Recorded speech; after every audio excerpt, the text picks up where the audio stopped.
Storm is upon us. It's just some mad Greek weather.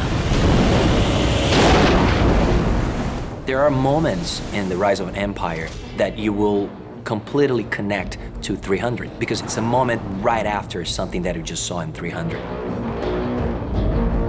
So it's this story that's kind of interwoven, and what's really interesting is we get to visit some of our characters that we know and love from the original film. Who is willing to die at our king's side? At some point we were joking, do we call it a prequel, a sequel, or an equal? And we all said an equal.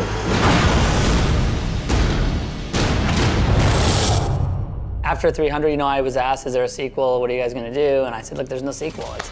You saw the end of the movie. Like, what do you want me to do? It just felt like it was done. Like maybe a zombie movie, they all rise from the dead. That could be cool.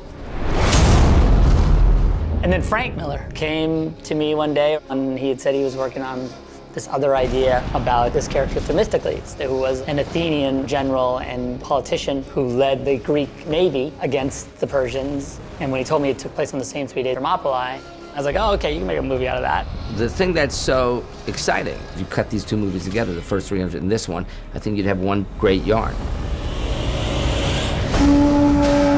300 was one battle, but in the meantime, this was like a big war between the Persian army and the Greeks. There's a lot more going on just in Greece than what Sparta contributed at Thermopylae, and kind of pull back and go, okay, let's look at the map and see what was really happening on a bigger geopolitical sense. We actually get to see how all of Greece was pulled together, and we get to see a different arena of battle. It's definitely more of an insight into how this battle started and how it came about. So you see more of the setup of that.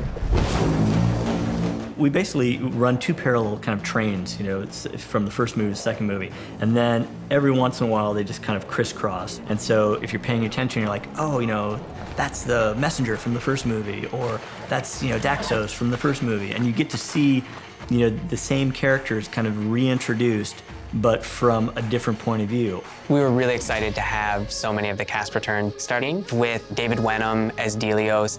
Themistocles, you old snake. What brings you this far south? There's a voiceover being constructed in the first film by Delios, in the second film by Gorgo. A moment appeared. And Themistocles would seize it.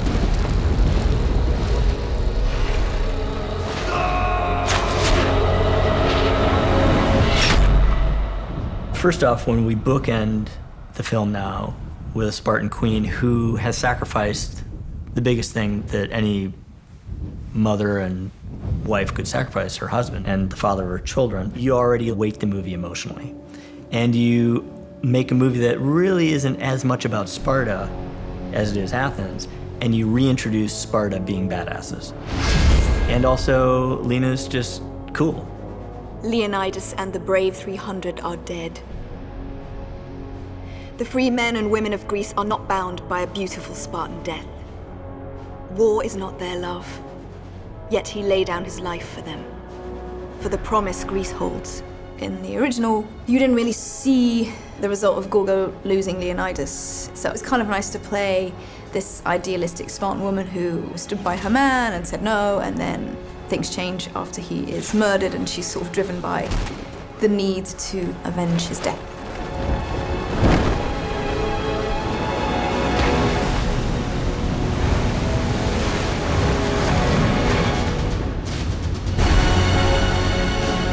One of my favorite parts of the movie was really getting to see Xerxes explored. Only the gods can defeat the Greeks.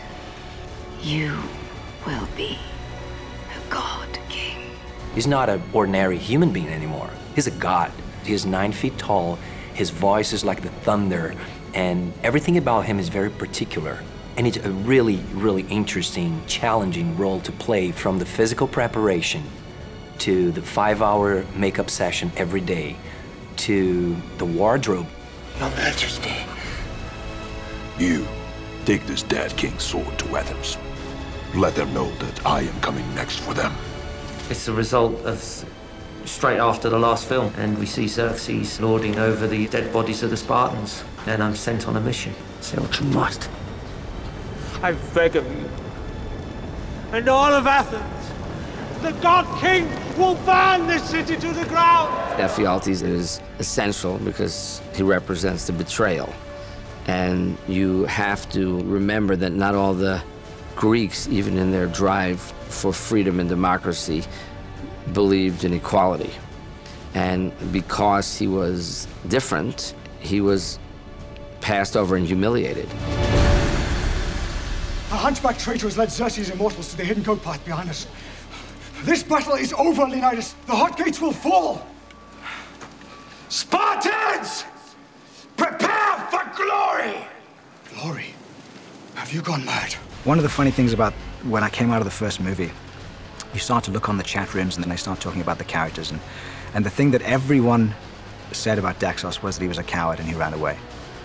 And I never saw him like that at all. Only one or two people recognized that he was the voice of reason in that particular environment, you know.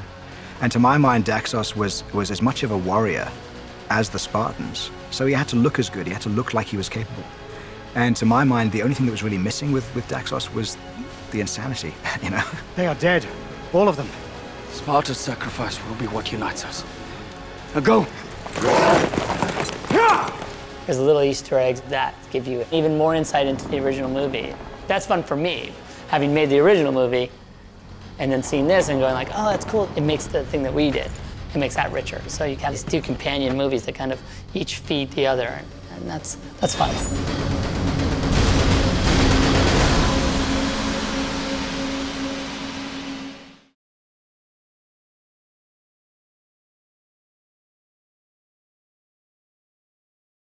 Sapevate che Pumba, il simpatico facocero del Re Leone, è il primo personaggio Disney che fa le puzzette?